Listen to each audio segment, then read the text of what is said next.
Channel యొక్క అప్డేట్స్ని పొందాలనుకుంటే subscribe button పైన క్లిక్ చేయండి, పక్కనున్న బెల్ ఐకాన్ పైన క్లిక్ చేయండి.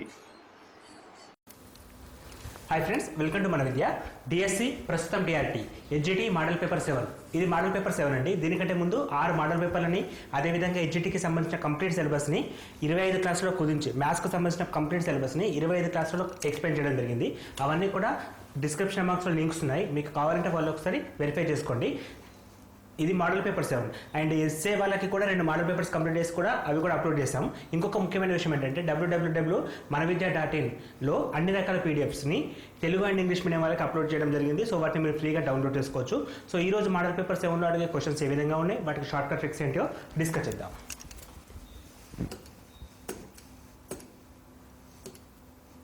ఫస్ట్ క్వశ్చన్, ఒక వరుసలో 29 మంది బాలురు ఉన్నారు. అందులో రోహిత్ ఎడమ వైపు నుండి 17వ స్థానం మరియు కరణ్ కుడివైపు నుండి 17వ స్థానంలో ఒకే వరుసలో ఉన్నారు. అయితే వారి మధ్యలో ఉండే బాలుల సంఖ్య ఎంత? సో ఒక వరుసలో మొత్తం 29 మంది ఉన్నారండి. ఒక వరుసలో మొత్తం 29 మంది ఉన్నారు. ఇందులో రోహిత్ అనే వ్యక్తి ఎడమ వైపు నుండి 17వ స్థానం. సో రోహిత్ అనే వ్యక్తి ఎడమ వైపు నుండి 17వ స్థానంలో ఉన్నాడు. సో ఇక్కడ రోహిత్ ఉన్నాడు. రోహిత్ స్థానం ఎంత? ఎడమ వైపు నుండి 17. ఒకసారి గమనించండి, మొత్తం వరుసలో 29 మంది ఉన్నారు. రోహిత్ ఇక్కడ నుంచి 17వ స్థానంలో ఉంటే ఇక్కడ నుంచి ఎన్నో స్థానం ఉంటాడు? 13వ స్థానం. ఇది అందరికీ కన్ఫ్యూజ్ చేసే పాయింట్ అండి. ఎందుకంటే 17 + 13 30 మంది అవుతారు కదా. మరి అంటున్నప్పుడు అక్కడ 29 మందే ఉన్నారు అని చెప్పి చాలా మందికి డౌట్ వస్తుంది. కానీ ఇక్కడ రోహిత్ని ఈ వైపు నుంచి లెక్క పెడితే 13, ఈ వైపు నుంచి లెక్క పెడితే 17. అంటే మనం ఇదే ప్లేస్ని 2 టైమ్స్ కౌంట్ చేస్తున్నాం. 2 టైమ్స్ కౌంట్ చేస్తున్నాం కాబట్టి మనం అక్కడ నంబర్స్ని యాస్టేజ్గా కాకుండా ఒకటి +1 తీసుకుంటే కన్ఫ్యూజన్ ఉండదు. సో మొత్తం క్లాస్ స్ట్రెంత్ 30 అనుకుంటే ఇప్పుడు ప్రాబ్లం ఈజీ అవుతుంది. సో మొత్తం క్లాస్లో 30 మంది ఉన్నారనుకుంటే అతని స్థానం ఇక్కడ నుంచి 17, మరి ఇక్కడ నుంచి ఎంత? 13వ స్థానంలో ఉంటాడు. సో ఇది మనకు అడగలేదు, కానీ ఫస్ట్ తెలియాలి. నెక్స్ట్ టైం ఇస్తున్నాడు, మరియు కరణ్ కుడివైపు నుండి 17వ స్థానం. సో కరణ్ అనే వ్యక్తి కుడివైపు అంటే ఇక్కడ నుంచి అండి, ఇది కుడివైపు, ఇది ఎడమ వైపు తీసుకోవాలి. సో కుడివైపు నుండి 17వ స్థానం అంటే ఇక్కడ వస్తుంది మనకి. ఇది 17th పొజిషన్ కరణ్ది. సో ఇప్పుడు మనకి కరణ్ రోహిత్ మధ్యలో ఎంతమంది ఉన్నారని అడుగుతున్నాడు. ఇది యాక్చువల్గా 13వ పొజిషన్, ఇది 17వ పొజిషన్. మధ్యలో ఎన్ని ఉంటాయి? 14, 15, 16. అంటే మధ్యలో మనకి ఎగ్జాక్ట్గా ఒక ముగ్గురు వస్తారండి. సో ఆన్సర్ అనేది ముగ్గురు.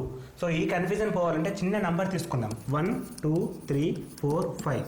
సో ఇక్కడ ఈ మన 4 అనే నంబరు ఇక్కడ నుంచి కుడివైపు నుండి ఎన్నో పొజిషన్ ఉంది? 1, 2, 3, 4. అంటే ఇక్కడ 4th పొజిషన్ ఉంది. మరి ఎడమ వైపు నుంచి ఎన్నో పొజిషన్ ఉంది? 1, 2 2nd పొజిషన్లో ఉంది. సో ఇక్కడ నుంచి 4th, ఇక్కడ నుంచి 2nd. మరి మొత్తం 6 నంబర్లు ఉన్నాయి అక్కడ? లేవండి. కాకపోతే మనం ఇక్కడ ఏం చేస్తున్నాం? 4ని కుడివైపు నుంచి కౌంట్ చేస్తున్నాం, ఎడమ వైపు నుంచి కౌంట్ చేస్తున్నాం. అంటే 2 సార్లు కౌంట్ చేస్తున్నాం కాబట్టి నంబర్ అనేది 5 కంటే ఒకటి ఎక్కువ 6 రావడం జరిగింది. అదేవిధంగా మన క్వశ్చన్లో 29 మంది ఉన్నారు కాబట్టి రోహిత్ని డబల్ కౌంట్ చేస్తున్నాం కాబట్టి 30 మందిని తీసుకోండి, ప్రాబ్లం లేదు. కాకపోతే మన ఇమాజిన్లో 30 ఉండాలి. యాక్చువల్గా అక్కడ 29 మెంబర్స్ ఉన్నారు. ఎందుకంటే రోహిత్ని డబల్ కౌంట్ చేస్తున్నాం కాబట్టి ఇక్కడ నుంచి 13, అక్కడ నుంచి 17. సో ఈ క్వశ్చన్స్ పైన చాలా క్వశ్చన్స్ అడగచ్చు. ఇది ఒక ఎగ్జాంపుల్ తీసుకుంటున్నాం మనం. నెక్స్ట్,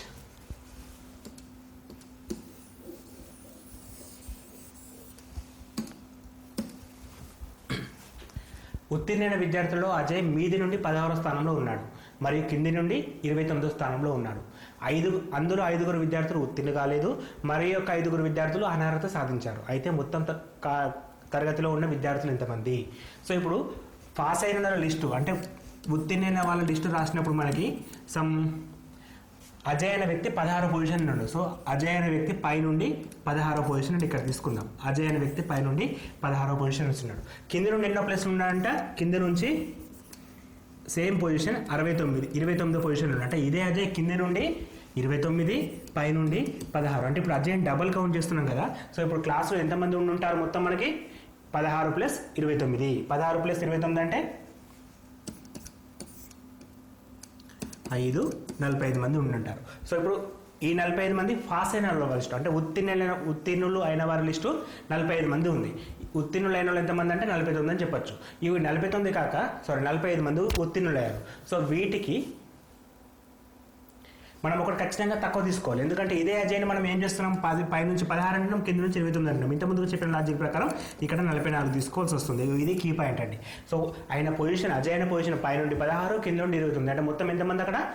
45 - 1 ఈ 1 ఎందుకు వస్తుంది? అతన్ని 2 సార్లు కౌంట్ చేస్తున్నాం, కింద నుంచి కౌంట్ చేస్తున్నాం, మీదికి కౌంట్ చేస్తున్నాం కాబట్టి 45 మైనస్ 1 44 మంది పాస్ అయ్యారు. సో ఆ పాస్ అయిన వారు 44 మంది, వాటికి 5 ఫెయిల్ అయ్యారు, ఉత్తీర్ణులు కాలేదు. అంటే 44 ప్లస్ 5 ఇంకేమిచ్చాడు? 5 అనర్హత అంటే డిబైర్ అనుకోవచ్చు. సో మనకి 44 ప్లస్ 5 ప్లస్ 5 54 మంది ఉన్నారు క్లాస్లో మొత్తం. సో మనకి క్లాస్లో మొత్తం 54 మంది తీసుకోవాలి. సో ఇక్కడ 54 మంది ఆప్షన్ లేదండి, ఇది 54 ప్రింటింగ్ మిస్టేక్ పడ్డది. సో ఆన్సర్ అనేది 1కి కరెక్ట్. సో మొత్తం క్లాస్లో ఎంతమంది ఉన్నారంటే 54 మంది క్లాస్లో ఉన్నారని చెప్పి తీసుకోవాలి. Next question.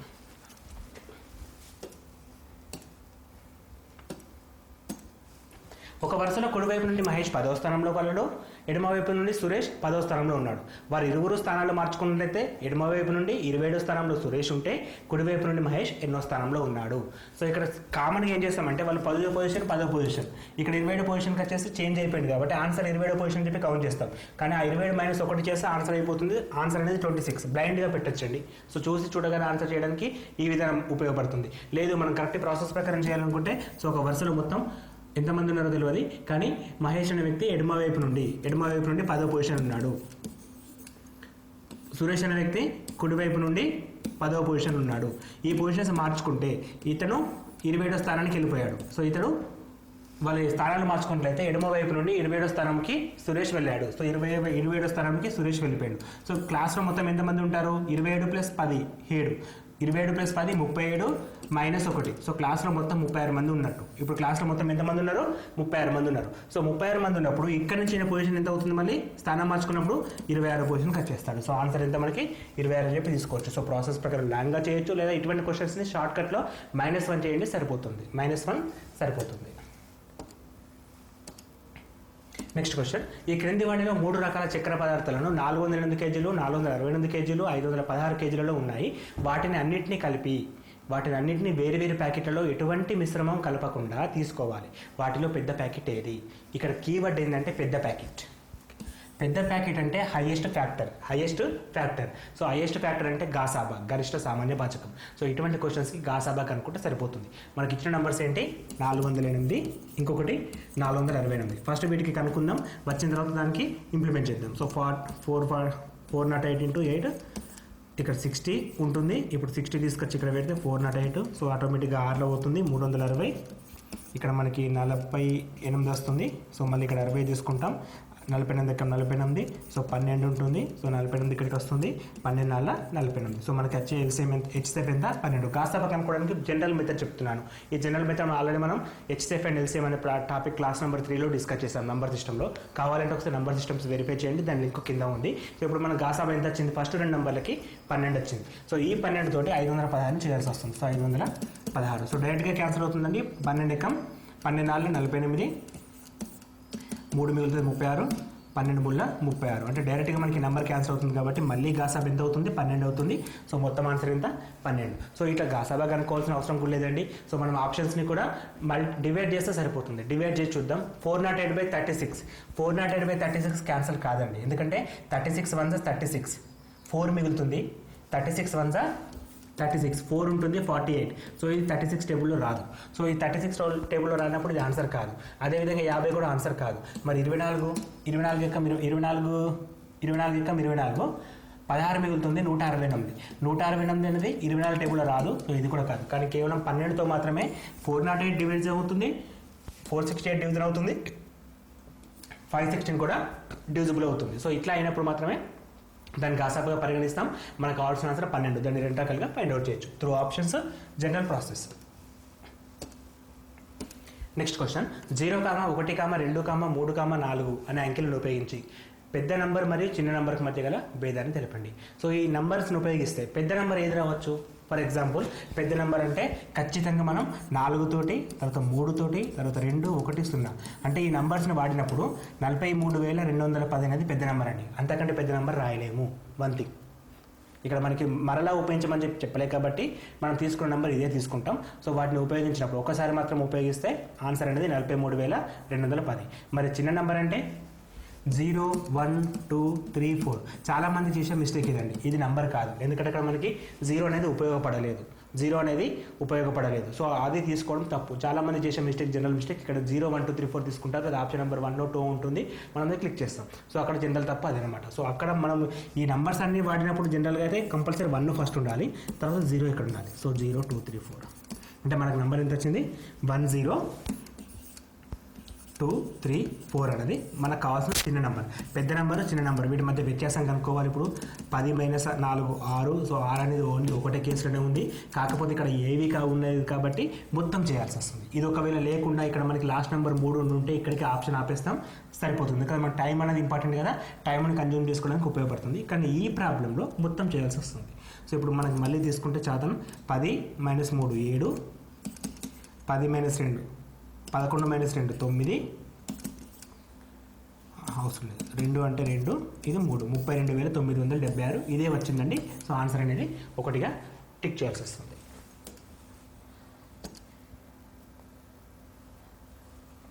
Next question. 18 వస్తువుల కొన్న వేల 15 వస్తువులు అమ్మిన వేలకు సమానం అయితే లాభ శాతం ఎంత? సో 18 వస్తువులు కొన్న వేల 15 వస్తువులు అమ్మిన వేలకు సమానం. సో ఇక్కడ మనకి 18 వస్తువులు కొన్నామండి, 15 వస్తువులు అమ్మినాం సేమ్ రేటుకి. అంటే ఇక్కడ మనకి లాభం లేదు, నష్టం లేదు ఈ ట్రాన్సాక్షన్లో.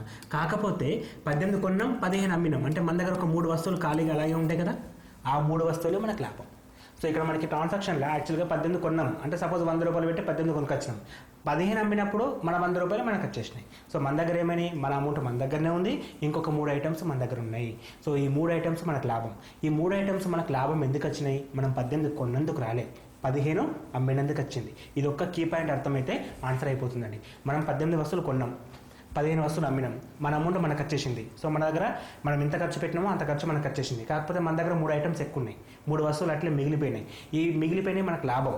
ఈ లాభం ఎందుకు వచ్చిందంటే మనం కొన్నప్పుడు రాలేదు, అది మనం అమ్మినప్పుడు వచ్చిన లాభం అది. సో అమ్మిడాన్ని బేస్ చేసుకోవాలి. అంటే మనం 3 లాభము ఎందుకు వచ్చింది? 15 అమ్మడం ద్వారా, శాతం కాబట్టి ఇంటూ 100. 3 ఎక్కం 3 5ల 5 ఎక్కం 5 20. మనకు కావాల్సిన పర్సంటేజ్ అంతా 20% ఆన్సర్. సో ఈ చిన్న విషయం గుర్తుపడితే మనకి ఎటువంటి ఫార్ములా లేకుండా క్వశ్చన్కి ఆన్సర్ సాల్వ్ చేయొచ్చు. Next question. a + 5b / 2b = a - 2b అయితే a విలువ ఎంత? ఇక్కడ b = -1. So very simple question అండి. ఇక్కడ b = -1 సబ్స్టిట్యూట్ చేసి సింప్లిఫై చేయడం. చాలా మందికి సింప్లిఫికేషన్లో డౌట్స్ ఉంటాయి. ఈ యొక్క ప్రాబ్లం తోటి డౌట్స్ అన్ని క్లారిఫై చేద్దాం. So a plus into -1. So ఇక్కడ మనం ఏం చేయాలంటే 5 + -1 రాయాలి, అంటే b ప్లేస్లో -1 రాయాలి. ఇలా రాసుకున్న తర్వాత a plus into minus 5 × 1 5 by 2 × 2 - 1 కాదు, 2 × -1 అంటే -2 తీసుకుంటాం, which is equal to a minus into minus plus 2 × 1 2. ఇది ఎందుకు చెప్తున్నా అంటే చాలామంది కూడా జనరల్గా చేసే మిస్టేక్స్ ఇక్కడ ఉన్నాయండి. నేను గమనించిన కాడికి ఎట్లా అంటే ఈ బేసిక్స్ లేక చాలామంది తప్పులు చేస్తున్నారు. మెథడ్స్ అర్థమవుతున్నాయి కానీ బేసిక్స్ రావట్లేదు. కొంతమందికి వాళ్ళు పర్ఫెక్ట్ చేస్తారు, కానీ చాలామంది మాత్రం చేసే మిస్టేక్ ఇది. -2 × a క్రాస్ మల్టిప్లికేషన్ -2a -2 × +2 -4. ఈ -2a ఇటు వస్తే +3a అవుతుంది, ఈ 5 ఇటు పోతే +5 అవుతుంది. ఆల్రెడీ -4 +5. సో 3a = 1 వచ్చేసింది. So 3a = 1. a = ఎంత రాయొచ్చు మనం? 3a = 1 అంటే a = 1/3 రాయొచ్చు. కానీ a = 1/3 మనకు లేదు. ఇప్పుడు ఇది క్యాన్సల్ చేసినప్పుడు 0.10 రాసుకుంటాం. 3 × 9 మళ్ళీ ఒకటి ఉంది, పాయింట్ కంటిన్యూషన్ 10 3 3 అంటే 0.3333 ఇట్లా వెళ్ళిపోతుంది. కాబట్టి ఆప్షన్ నెంబర్ 2ని టిక్ చేయాలి. ఈ ప్రాబ్లం చెప్పడం ద్వారా చాలామందికి అబ్బాయి ఇంత చిన్న ప్రాబ్లం అనిపిస్తుంది, కానీ చేసేటప్పుడు మాత్రం మనం మిస్టేక్ చేసే ఛాన్స్ ఎక్కువ ఉంటుంది. సో అటువంటి వాటికి మళ్ళీ ఒకసారి ప్రాక్టీస్ చేయండి. రాని వారికి మాత్రం చాలా ఉపయోగపడుతుంది. Next question. 9 సెంటీమీటర్ల వెడల్పు మరియు 4 సెంటీమీటర్ల ఎత్తుతో ఉన్నటువంటి సమాంతర చతుర్భుజ వైశాల్యం ఎంత? సో సమాంతర చతుర్భుజ వైశాల్యం ఫార్ములా నాకు తెలుసు, a × h అంటున్నాను. సో చాలామందికి తెలియదు. సో తెలియని వారి కోసం ఎట్లా సమాంతర చతుర్భుజం అంటే తీసుకుంటున్నాం. సమాంతర చతుర్భుజం భూమి ఎంత ఉంటుందో టాప్ అంతే ఉంటుంది. ఇది బేసిక్. సమాంతర చతుర్భుజంలో ఎదురెదురు భుజాలు సమానం అనే కీ పాయింట్ ఫస్ట్ తెలవాలి. సో ఎదురెదురు భుజాలు సమానం. సో ఇక్కడ లెంత్ ఎంత ఉందో ఇక్కడ లెంత్ ఎంత ఉంది. కామన్గా మనం ఎప్పుడైనా సరే 1/2 భూమి ప్లస్ a + b × హెత్ అని చెప్పి తీసుకుంటాం. ఇది a తీసుకుంటే ఇది b అయితే a + b × హెత్ అని చెప్పి తీసుకుంటాం. జనరల్ ఫార్ములా ఇది ఏంటి? వైశాల్యానికి ఫార్ములా వైశాల్యానికి ఎటువంటిదైనా సరే 1/2 బేస్ ఇంటూ హైట్ అని చెప్పి తీసుకుంటాం. బేసెస్ అంటే ఇక్కడ 2 రకాల బేసెస్ ఉంటాయి, కింద ఒకటి పైన ఒకటి. సో ఇక్కడ మాత్రం బేస్ కింద ఎంత ఉందో పైన ఎంత ఉంది కాబట్టి a ప్లస్ a అవుతుంది. ఇది a ఉంటే ఇది కూడా ఏనే అవుతుంది, మళ్ళీ a అయిపోతుంది. అప్పుడు ఏమవుతుంది 1/2 a plus a which means 2a into H.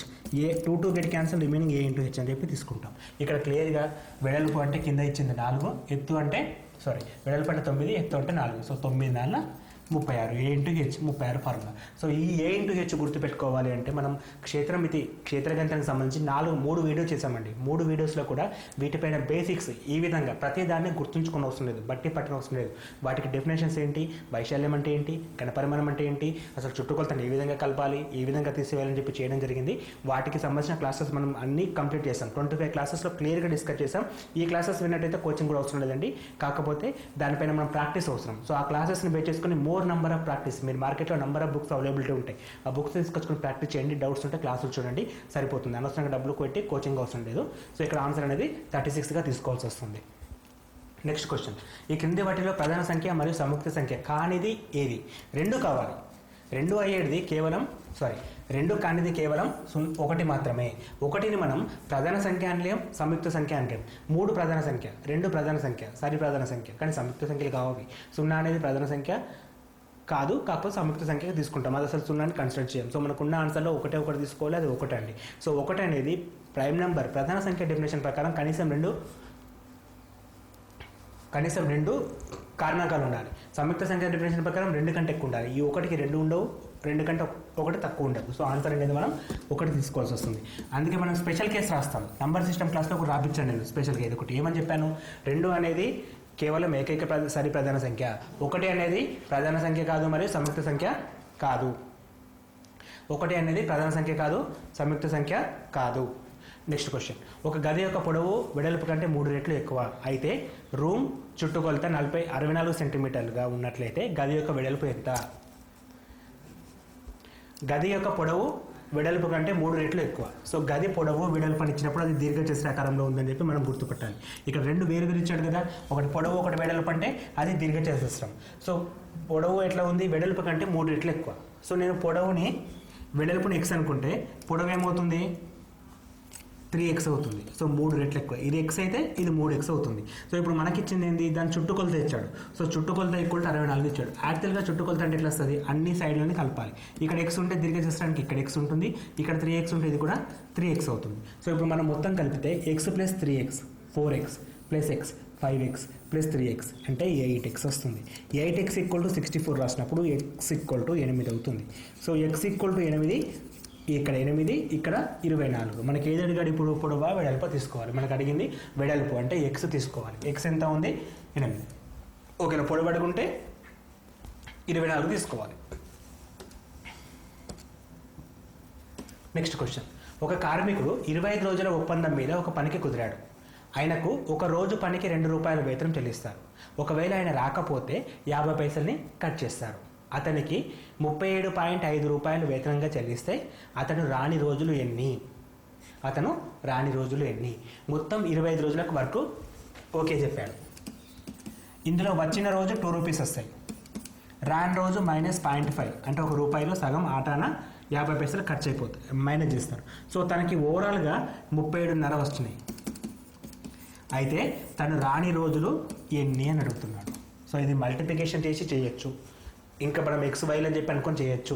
ఇంత పెద్ద ప్రాసెస్ ఏమవసరం లేదు. ఫస్ట్ ఆప్షన్స్ ప్రకారం వెళ్దాం. సపోజ్ ఫస్ట్ తను 5 రోజులు రాని రోజులు కదా, 5 రోజులు రాలే అనుకుంటే ఎన్ని రోజులు వస్తాడు, 20 రోజులు వస్తాడు. 5 రోజులు రాలే, 20 రోజులు వస్తే 20 × 2 40 రూపాయలు ఇట్లా సంపాదించాడు. రాని రోజు ప్రతిదానికి ఆటాన ఖర్చు అయితే 2.5 ఖర్చు అయిపోయినాయి. సో మన తనకు వచ్చిన లాభం ఎంత, 37.5. సో ఆన్సర్ కూడా 37.5 కదా, సరిపోయింది. ఆప్షన్ నెంబర్ 1 అని చెప్పి టిక్ చేయొచ్చు, అంటే సింపుల్గా చేయడానికి. సో ఇది 4th ఆప్షన్ ఉన్నా సరే పెద్ద టైం ఏం తీసుకోదు. మనం అక్కడ XY ఇవన్నీ క్యాలిక్యులేషన్ అని చేసుకునే లోపు కూడా చేయొచ్చు. ఫర్ ఎగ్జాంపుల్ నేను ఇది తీసుకున్నాను అనుకో. సో తను 6 రోజులు రాలే అంటే 19 రోజులు వచ్చాడు. వచ్చిన రోజు 2 రూపాయలు పడ్డాయి కూలి, అంటే ఇది 38 రూపాయలు అయింది. రాని రోజు ఆటో కట్ అయింది, అంటే 3 రూపాయలు కట్ అయినాయి. ఇది తీసేస్తే మనకి ఎంత వస్తుంది, మళ్ళీ 35 రూపాయలు వస్తుంది. సో మనకి ఇచ్చిన ఆప్షన్ 35 కాదు కదండి, 37.5 అంటే ఖచ్చితంగా ఇప్పుడు మాత్రమే 37.5 వస్తుంది. సో దీన్ని ట్రయల్ అండ్ ఎర్రర్ మెథడ్ అంటాడు. అంటే మనకి ఇచ్చిన ఆప్షన్స్ ప్రకారం కూడా ఆన్సర్ రాబట్టచ్చు. చాలా క్వశ్చన్స్ 90% క్వశ్చన్స్కి ఆప్షన్ నుంచి ఆన్సర్స్ వస్తాయండి మ్యాథ్స్లో. ఆ ఫెసిలిటీ ఉంది. సో చాలా క్వశ్చన్స్ మనం ఆప్షన్స్ నుంచి రాబట్టడమే ఉత్తమం, ఈజీ అవుతుంది. మనకి ఎటువంటి ఫార్ములా అవసరం లేదు. మనకి అక్కడ అడిగిన దాని ప్రకారం అది రాసుకొని చూడాలి. ఫస్ట్ వన్ చెక్ చేస్తాం, అయితే ఓకే, లేకపోతే సెకండ్ వన్ చెక్ చేస్తాం, అయితే ఓకే, లేకపోతే థర్డ్ వన్, అలా వెళ్ళాల్సి వస్తుంది. నెక్స్ట్ క్వశ్చన్, 2 నంబర్లు 3వ నంబర్ కంటే తక్కువ. ఎంత తక్కువనో చెప్పలేదు. ఆ నంబర్లు వరుసగా 30% మరియు 77% తక్కువ, ఇట్లా ఇచ్చాడు. ఓకే, ఎంత శాతం 2వ నంబర్ 3వ నంబర్ కంటే తక్కువ అని అడుగుతున్నాడు. సో ఇక్కడ మనకి మొత్తం 3 నంబర్లు ఉన్నాయి, ఏ బి సి. 2 నంబర్లు అంటే ఫస్ట్ది సెకండ్ది 3వ దానికంటే తక్కువ, అంటే మనకు 3వ దాన్ని కంపేర్ చేసిండు. సో నేను 3వ దాన్ని 100 అనుకుంటున్నా. దేనితోటి కంపేర్ చేస్తున్నామో దాన్ని 100 అనుకోవాలి. ఫస్ట్ కీ పాయింట్, మనం దేన్ని కంపేర్ చేస్తున్నాం, ఇక్కడ 3వ నంబర్తో పోలుస్తున్నాం. 3వ నంబర్ 100 అనుకున్నాం. సో మొదటి నెంబర్ ఎంత తక్కువ, 30% తక్కువ, అంటే 100లో 30% పోతే 30 పోతే 70 ఉంటుంది. 2వ నంబర్ ఎంత తక్కువ, 37% తక్కువ, అంటే ఇది 37% తక్కువ. 37% తీసేస్తే 63 వస్తుంది. అయితే ఇప్పుడు ఏమంటున్నాడంటే ఈ 2వ నంబర్ మొదటి నంబర్ కంటే ఎంత శాతం తక్కువ. ఎంత తక్కువ అంటే ఏం చెప్తాం మనం, ఇది మైనస్ చేస్తే 7 తక్కువ అని చెప్పంటాం. 7 తక్కువ అంటాం. కానీ శాతాలలో చెప్పినప్పుడు ఈ 7 ఏ నెంబర్తో కంపేర్ చేయాలి, మొదటి నెంబర్తో కంపేర్ చేయాలి, ఇంటూ 100. 7 ఎక్కం 7 పాదుల, 10 ఎక్కం 10 పాదుల. సో మనకు ఆన్సర్ ఎంత, 10% తక్కువ. 10% తక్కువ. శాతం వేరు, నంబర్ వేరు. నంబర్ వచ్చేసరికి 7 తక్కువ, కానీ శాతంకి వచ్చేసరికి అది 10% తక్కువైంది. సో ఇక్కడ మనం మళ్ళీ ఒకసారి చెప్తున్నాను చూడండి, 3 నంబర్లు ఏబీసీ తీసుకోవాలి. 3వ నంబర్తో కంపేర్ చేసినప్పుడు 3వ నంబర్ని 100 అనుకోవాలి. మొదటిది 100 తక్కువ 70. సపోజ్ రెండోది 30 ఎక్కువ అంటే ఏం చెప్తాం మనం, 130 తీసుకుంటున్నాం. 130 తీసుకుంటున్నాం. సో తక్కువ అంటే 100 నుంచి తీసేయాలి, ఎక్కువ అంటే 100 కలపాలి. సో మొదటి నంబర్ 70, 2వ నంబర్ 63. ఈ 63 అనేది 70 కంటే ఎంత శాతం తక్కువ అంటే, నంబర్ ఏమో 7 తక్కువ, శాతంకి వచ్చేసరికి 7/70 ఇంటూ 100. సో ఇక్కడ మనం 70ని కన్సిడర్ చేయాలి, 7ని కాదు, 63ని కాదు. మనం ఇక్కడ 7/70 చేయాలి, నాట్ 63. సో మనకి 10% తక్కువ. నెక్స్ట్ క్వశ్చన్, ఒక భూ యజమాని దీర్ఘచతురస్రాకార స్థలం పొడవు వెడల్పులు వరుసగా 10%, 20% పెంచగా ఆ స్థలం యొక్క వైశాల్యం ఎంత శాతం పెరుగుతుంది, ఎంత శాతం కలిగి ఉంది. సో ఇక్కడ ఏంటంటే క్వశ్చన్లో క్లారిటీ లేదు. మనకు అర్థమైంది ఏంటంటే పొడవు 10% పెరిగింది, వెడల్పు 20% పెరిగింది, అయితే వైశాల్యంలో మార్పు శాతం ఎంత అని క్వశ్చన్. సో రెండు కూడా పెరిగినాయి. సో +10 +20. డైరెక్ట్గా మనం +30 రాస్తే తప్పండి. 10 + 20 30 తగ్గుతుందని తప్పు. ఇక్కడ ఏం తీసుకోవాలంటే మన బేసిక్ ఫార్ములా ఎప్పుడైనా ఒకటే చెప్తున్నాను, a + b ± ab/100 అని చెప్పాను. సో ఈ ఒక్క ఫార్ములా ద్వారా మనం అన్ని ప్రాబ్లమ్ చేయొచ్చు. ఎప్పుడైతే క్వశ్చన్లో 2% కనబడితే ఈ ఫార్ములా మనం యూజ్ చేయొచ్చు. సో ఇప్పుడు a + b పెరిగితే ప్లస్, తగ్గితే మైనస్. ఇక్కడ వరుసగా పెరిగినాయి కాబట్టి 10 + 20. ఇక్కడ వచ్చే సైన్ ఎట్లా వస్తుంది అంటే +or - కదా, ఈ ప్లస్ మైనస్ తీసుకోవాలంటే ఈ రెండింటిని ఇంటూ చేయాలి. ఇక్కడ +a + b అంటే ప్లస్ ఇంటూ ప్లస్ తీసుకుంటాం. సపోజ్ ఒకటి తగ్గి ఒకటి పెరిగితే ఇక్కడ మైనస్ వస్తుంది. కానీ ఇక్కడ రెండు పెరిగినాయి కాబట్టి ప్లస్ ఇంటూ ప్లస్ అవుతుంది. a into b 10 × 20/100. 0 get cancel. 10 + 20 30 plus 1 × 2 2. మనకు కావాల్సిన శాతం 32%. ఇది ప్లస్ వచ్చింది కాబట్టి దాని మీనింగ్ పెరుగుదల, తగ్గితే మైనస్ వస్తుందండి. అటువంటి ఎగ్జాంపుల్స్ కూడా మనం ప్రాక్టీస్ చేయొచ్చు. ఇక్కడ ఆన్సర్ 32% అనేది ఆన్సర్, 32% ఆన్సర్. నెక్స్ట్ క్వశ్చన్, 2 ట్యాంకులు పూర్తిగా నింపడానికి ఒక్కొక్కటి 2 గంటలు మరియు 3 గంటలు పడుతుంది. 2 ట్యాంకులు కలిపి నింపినట్లయితే ఆ సమయం ఎంత పడుతుంది అంటే, 2 పంపులు ఉన్నాయి, ఒకటేమో 2 గంటలు నింపుతుంది, ఇంకోటేమో 3 గంటలు నింపుతాయి. రెండు ఒకసారి ఓపెన్ చేస్తే ఆ ట్యాంక్ ఎప్పుడు నిండుతుంది? చాలామంది ఏం చేస్తారు, 2 + 3 5 గంటలు అని చెప్పంటారు. ఎందుకంటే 2 కలిసి ఓపెన్ చేసినా కాబట్టి 2 యాడ్ చేయాలి. సో 2 యాడ్ చేస్తే మనకు 5 గంటలు వస్తుంది. కామన్గా ఒకటి నింపడానికే 2 గంటలు పట్టినప్పుడు 2 కలిపితే 2 గంటలు తక్కువ వస్తుంది కదా. సో అదొక్క చిన్న లాజిక్ మనం మర్చిపోతాం. కానీ 5 కనబడుతుంది మనకి, ఇక్కడ ఆన్సర్ టిక్ చేస్తాం చదివి. ఎందుకంటే ఎగ్జామ్ టెన్షన్ ఆ విధంగా ఉంటుంది. కానీ ఇటువంటి క్వశ్చన్ సాల్వ్ చేయాలంటే 1 గంటలో ఎంతసేపు నిండుతుందో చూడాలి. సో ఒక ట్యాంక్ 2 గంటల్లో పూర్తిగా నింపుతుంది. సో 1 గంటకు ఎంత నింపుతుంది? 1/2 పార్ట్ నింపుతుంది. 1/2 హాఫ్ పార్ట్ నింపుతుంది. అదేవిధంగా 2 ట్యాంకు 1/3 నింపుతుంది. ఈ రెండింటిని కలపండి ఇప్పుడు. సో రెండింటిని కలిపినప్పుడు 2 ఇంటూ 1/2 + 1/3 అంటే ఎల్సిఎం చేయాలి. కాస్త గడితే 2 × 3 = 6, 3 × 3 2 × 2 5/6 గంటలు. 5/6 గంటలు అంటే మనకు నిమిషాల్లో ఇచ్చాడుగా కొన్ని, ఇక్కడ 5 గంటలు ఇచ్చాడు కానీ 6 లేదు. నిమిషాల్లో ఇచ్చినప్పుడు దీన్ని నిమిషాల్లో కన్వర్ట్ చేయాలి. 5/6ని నిమిషాల్లోకి కన్వర్ట్ చేయాలంటే ఏమవుతుంది, ఇంటూ 1/60 చేస్తే అవి నిమిషాలు అవుతుంది. ఇంటూ 1/60 చేస్తే అవి ఇది మొత్తం నింపడానికి కదండి పార్ట్. సో 6/5 గంటలలో అది ఫిల్ అయిపోతుంది. 6/5 గంటలలో మొత్తం ట్యాంక్ నిండుతుంది. ఎందుకంటే ఒక్క గంటకు నింపే ప్లేస్ అంటే ఇది ఎంత వంతు నింపుతుంది, 2 కలిపి ఒక గంటలో 5/6 వంతు నింపుతాయి. మొత్తం నింపడానికి 6/5 వంతు టైం పడుతుంది. సో 6/5ని గంటలకి కన్వర్ట్ చేసిన నిమిషాలకి కన్వర్ట్ చేసినప్పుడు ఇంటూ 1/60 చేయాల్సి వస్తుంది. 5 ఎక్కం 6/5 ఇంటూ 60 అవి నిమిషాలు కన్వర్ట్ అవుతాయి. 5 ఎక్కం 5 12 72 నిమిషాలు. 72 నిమిషాలు అంటే ఏం చెప్పొచ్చు మనకి ఇక్కడ డైరెక్ట్ 72 నిమిషాలు, కానీ గంట 12 నిమిషాలు అంటే 72 నిమిషాలు అని చెప్పి తీసుకుంటాం. గంట 12 నిమిషాలని 72 నిమిషాలుగా రాస్తాం. ఈ క్వశ్చన్ చేయాలంటే ఫస్ట్ టైమ్ అండ్ వర్క్ అనే టాపిక్ మీద డిస్కస్ చేద్దాం.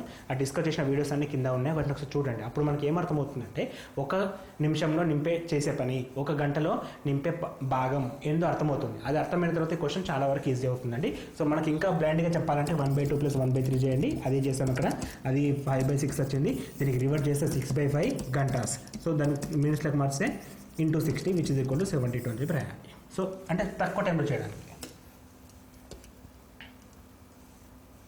నెక్స్ట్ క్వశ్చన్, ఒక పనిని కొంతమంది 60 రోజుల పాటు చేస్తారు. అయితే అదనంగా 8 మంది చేరినట్లయితే ఆ పని 10 రోజుల ముందుగానే పూర్తవుతుంది. అయితే ప్రారంభంలో ఎంతమంది ఉన్నారు? సో ఇటువంటి క్వశ్చన్స్ చాలా మందిని కనిపించేస్తాయండి. ఇక్కడ క్వశ్చన్ ఏంటంటే ఒక పనిని ఫస్ట్ 60 రోజుల్లో చేస్తారు. ఒక పనిని 60 రోజులు చేసే కెపాసిటీ కొంతమందికి ఉంది. ఆ కొంతమంది ఎవరో తెలియదు. ఆ కొంతమంది ఎంతమంది అని అడుగుతున్నాడు క్వశ్చన్లో ఇప్పుడు. సో అయితే వీళ్ళకి 8 మంది యాడ్ అయ్యారు అనుకో, ఆ పని 10 డేస్ కంటే ముందే అయిపోతుందంట. ఆ పని 10 డేస్ కంటే ముందే అయిపోతుంది. అయితే స్టార్టింగ్ ఎంతమంది ఉన్నారో అడుగుతున్నాడు. సో స్టార్టింగ్ నేను ఎక్స్ అనుకుంటానండి. స్టార్టింగ్ ఎక్స్ మంది ఉన్నారనుకుంటే మనకు బేసిక్ ఫార్ములా ఒకటి ఉంది. M1 × D1/W1 = M2 × D2/W2. So ఇప్పుడు నేను M1 అంటే ఎక్స్ అనే మంది ఒక పనిని D1 60 రోజుల్లో పూర్తి చేయగలరు. ఒక పనిని అందుకే ఒకటి తీసుకుంటున్నా. తర్వాత M2 ఏమైంది, ఆ మందికి 8 మంది యాడ్ అయ్యారు. అంటే X + 8 మంది యాడ్ అయ్యారు. యాడ్ అయినప్పుడు ఆ పని 10 రోజుల ముందే కంప్లీట్ అవుతుంది. అంటే 60 రోజుల కంటే 10 రోజులు తీసేస్తే 50 రోజుల్లో పని పూర్తవుతుంది. ఏ పని? ఆ ఒక్క పని. సో ఇప్పుడు 60 × 60 60x, 50 × x 50x ప్లస్ 400. సరే ఇంకా 0 క్యాన్సిల్ చేసుకుంటే ఇంకా ఇది. సరే రాసినాం కదా, చేద్దాం. 10x = 400. So x = 40. So x = ఎంతమంది ఫస్ట్ స్టార్టింగ్లో ఉంది, 40 మంది అని చెప్పి తీసుకోవాలి. సో టైమ్ అండ్ వర్క్ పైన క్వశ్చన్స్ను ఇంత డెప్త్ కూడా అడిగే ఛాన్స్ ఉంది. మనం ఎడ్జిటీ లెవెల్ అనుకుంటున్నాం కానీ చాలా వరకు డెప్త్గా ఉంటాయి. అండ్ మోర్ ఓవర్ ఈ వీడియోస్ కూడా ఎడ్జిటీతో పాటు ఎస్ఏ వాళ్ళకు కూడా ఉపయోగపడతాయి. మ్యాథ్స్లో కొత్త సిలబస్ పాత సిలబస్ అని కన్ఫ్యూజన్ వద్దండి. మ్యాథ్స్లో ఏ ప్రాబ్లం అయినా డైరెక్ట్గా అడగడానికి ఛాన్స్ ఉంది కాబట్టి మీరు ఓల్డ్ సిలబస్ న్యూ సిలబస్ అని చెప్పి టైం వేస్ట్ చేసుకోకండి. అన్ని రకాల క్వశ్చన్స్ ప్రాక్టీస్ చేయండి. ఎక్కడికైనా అడగచ్చు. మనకు అడిగే 18 క్వశ్చన్స్ కంటెంట్ ఫ్రమ్ మ్యాథ్స్ అనేది వాడు 1 to 10th వరకు ఏ క్వశ్చన్స్ అయినా డైరెక్ట్గా ఫామ్ చేయొచ్చు. మనకు సిలబస్లో 8th 7th కొత్తది పాతది ఇవన్నీ వద్దు. డైరెక్ట్గా 1 to 10th వరకు అన్ని రకాల బిట్స్ని ప్రాక్టీస్ చేసినట్లయితే మీకు 18 క్వశ్చన్స్కి 18 క్వశ్చన్స్ కరెక్ట్గా చేయగలుగుతారు. Thanks for watching. Thank you. ఈ వీడియో మీకు నచ్చినట్లయితే మీ ఫ్రెండ్స్కి ఫార్వర్డ్ చేయండి. అండ్ ఇంతకుముందుకు వీడియోస్తో పాటు ఇంకా మేము చేయబోయే వీడియోస్ కూడా మీరు చూడాలనుకుంటే మా ఛానల్ని సబ్స్క్రైబ్ చేయండి. ఫ్రీగానే సబ్స్క్రైబ్ చేసుకోవచ్చు. మీరు సబ్స్క్రైబ్ చేసుకోవడం ద్వారా ఉపయోగం ఏంటంటే మేము ఎప్పుడైతే వీడియో అప్లోడ్ చేస్తామో అప్పుడు మీకు నోటిఫికేషన్ వస్తుంది. మీరు సబ్స్క్రైబ్ చేసుకుని పక్కన బెల్ బటన్ ఉంటుంది కదా, దాన్ని ఒకసారి క్లిక్ చేయండి. నోటిఫికేషన్స్ ఆన్ అవుతాయి.